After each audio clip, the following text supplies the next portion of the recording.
here with Greg. He is an incredible man who gave an incredible talk at CeBIT, talking about all the things that we love at DevDiner with virtual reality and artificial intelligence and IoT. And literally, it was like he just kept reading everything that I post up in the newsletter all the time, which is probably because a lot of those articles are from Wired. So it kind of, there's like a bit of parallel, which is good.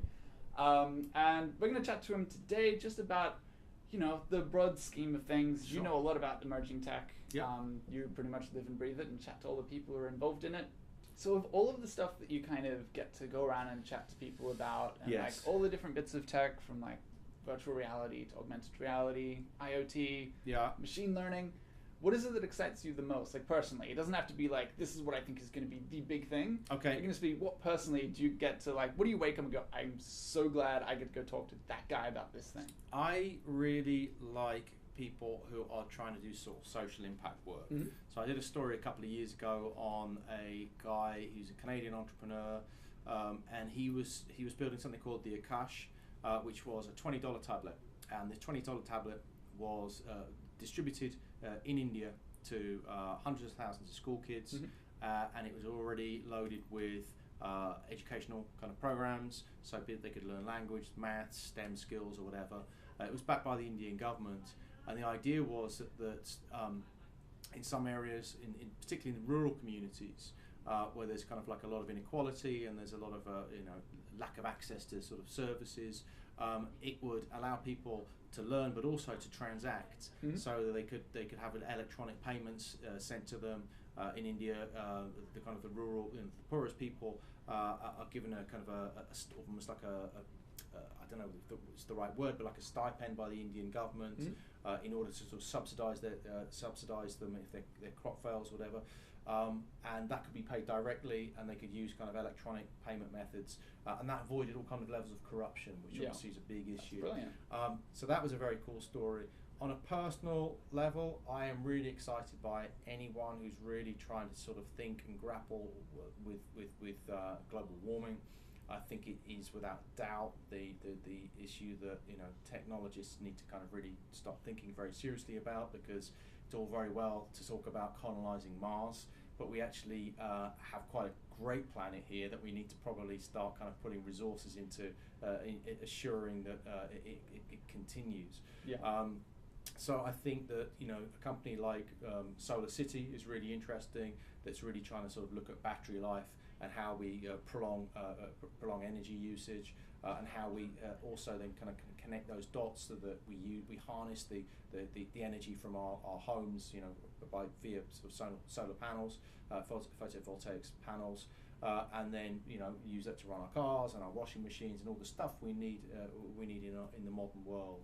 So if someone can please solve the battery problem, that would be awesome. Get on it. Life would be good. Problem solved. We can all continue on and do more cool things. Energy would be great. Yeah, we need to get the carbon out of the atmosphere. That's for sure. Yeah, I totally agree. Is there any advice you'd give to people who are looking into VR, AR? Because it is actually aside from artificial intelligence, which I'll ask you about next, but VR and AR especially, the community is huge, and it's like a global community, and they all chat, and there's like so much enthusiasm. But a lot of it is people kind of come into it and go, I really want to do stuff, but I don't know what to do. Yeah. Or like, I would love to learn VR, but I don't know where to start. I bought a headset, now what? Yeah. What would you just say to somebody who's like, I really love that area? Yeah. Should they get into it? Should they wait? Is there an approach? I think where we are with VR right now is we're in that kind of what's the Gartner hype cycle. I think we're in the kind of, in my opinion, we're in the kind of the trough of disillusionment. Is that what it is? I think that everyone feels like they have to be producing a kind of a product. They have to be thinking about, what does VR mean? I don't think we're quite there. I obviously have tried lots of demos. They're all great, but I'm not sure there's been anything that's been utterly compelling.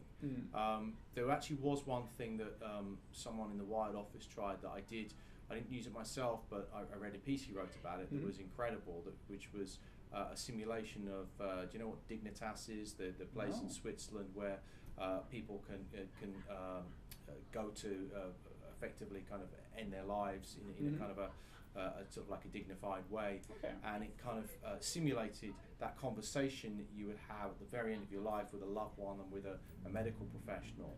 And I think the idea was that it was really trying to bring to kind of like the user, this is what it's actually like if you make this decision. And I think that was a very powerful use case. But I think that we're not yet at the place where VR is maybe. I mean, I've seen sort of like some demonstrations of kind of virtual worlds, and some of them are very impressive, some of them are less impressive. But I mean, I do know people in my office who spend a couple of hours a day in the evenings. They're probably better equipped than I am to answer this question. With AR, I'm kind of maybe I'm being a bit boring, but I think that AR is actually, I can see the use case. Yeah. When I sort of like see something like HoloLens, I get what that can, and they've obviously opened it up with an API. Yeah. So I guess a very long-winded answer to your question would be, I'd look into how you can maybe start building and developing using kind of that as a platform, because I do think that if you think about Microsoft as a company, it's all about productivity. Clearly, HoloLens fits in really nicely to their product suite. So I'd maybe start thinking about that, unless you just want to sort of start creating amazing virtual worlds. Which go ahead, fill your boots as far as I can say. Hey, like each to their own, really. But I actually I think that is handy advice, because I've heard it a bunch of times where I think VR is possible. Like, you can do a lot of good things with it, and it's totally like it's there. But I think a lot of people trying to jump into VR for the sake of just jumping into VR often won't get far with it, or they won't make something that will actually kind of be long lasting. It's just kind of a thing they made to experiment, which is totally fine. Yeah. But AR, I think it's a lot more, I guess, it's moving to real world kind of, this is actually really useful. Yeah. And I'm starting to see a lot more, especially Google with the Google Lens app and stuff they started revealing. And that stuff where it's not gimmicky, it's more, you would generally use this. Yeah. And after a while, you'll be used to using it, and it won't be, oh, isn't AR amazing? It'll just be, that's just how you use your phone. Yeah, exactly. Didn't everybody just point to the thing and it told you what you wanted to know? So I think you're absolutely right. I think it's that kind of classic case of a technology that at some point, I think AR will almost kind of just, you won't even notice that you're using it. It'll just kind of be in the background. It'll be like all good technologies. They end up just kind of running somehow in the background, and you don't even think about the fact that you're, we don't think about the fact that we're checking our phone 200 or 300 times a day any longer. It just becomes that kind of, the fact that we're augmented human beings, it just becomes part of who we are, rather than actually, something that we're highly conscious of and think, I must check my phone. It's just what we do. Yeah, that's great. And so, leading on from that, one of the things that I really was excited about with the Google Lens stuff was that it wasn't just, here's an AR product.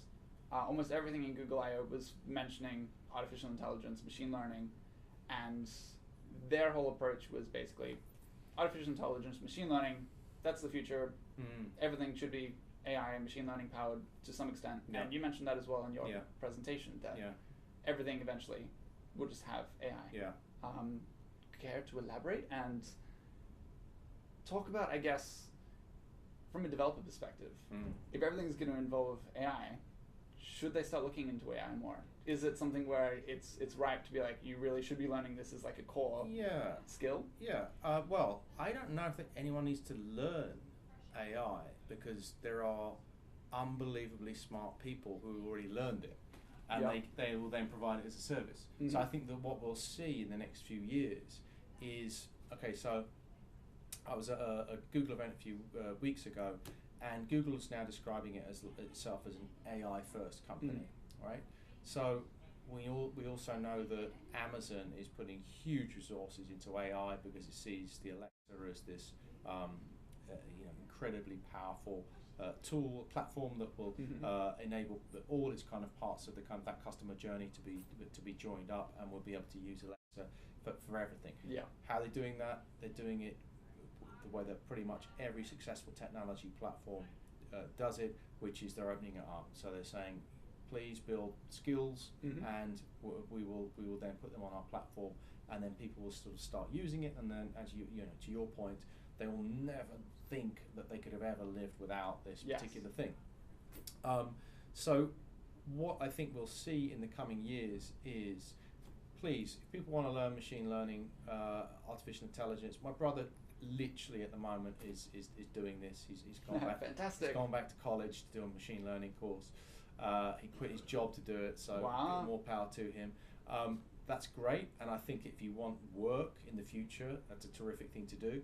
But if you're actually just a developer who's thinking about building products, I don't necessarily think you need to learn how to do that, because I think that Google, Amazon, Microsoft, and a bunch of other companies are basically going to start providing machine learning as a service, AI as a service, right? So in the way that you'd use Amazon Web Services, you will start using machine learning services in a similar way. So excellent, yeah. Don't sweat it if you don't want to go back to college and learn. Yes, basically you don't need to reinvent the wheel. Eventually, you'll be able to use what other people have built and kind of build on top of it. Exactly, instead. Exactly. In the way that so much software is built on top of whatever Linux or whatever. I think that there will be ways in which these things will move forward, which means you won't have to completely start writing your own machine learning or natural language processing software. Yeah, excellent. And then I have one final question. Yes.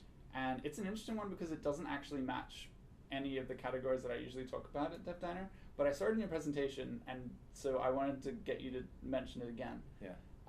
You had the cube, which kind of reassembled itself. Oh yeah, so cool. How does that work, and where do they see that going? So basically, it's like material which you flatten it out, and then you reassemble it. It reassembles itself into a cube, right? Yeah. How? Okay. So the best way to experience it is for people just to just go on YouTube, look up MIT Media Lab, Skylar Tibbits, Skyler Tibbits, Tibbits, and he's a professor at the MIT Media Lab, and he works in something called the Mediated Matter department. And what they do is they're trying to play with material science and figure out materials that kind of reshape themselves. So as you described, this kind of basically like stick kind of forms itself into a cube, doesn't it? Yeah. I have no idea how it works, by the way. It is just magic. It is magic. But his idea is that we can start developing manufacturing just becomes something that isn't an end point. So we make something, but that thing can actually adapt according to the environment or according to the use case for it. So the most obvious example was that we could build pipes that can either expand or contract according to whatever the volume is moving through them. And I think what's really fascinating about that is that it just means that manufacturing and the creative process is no longer kind of like, there's no kind of clear endpoint. You're making something that then will adapt and it will change in the future.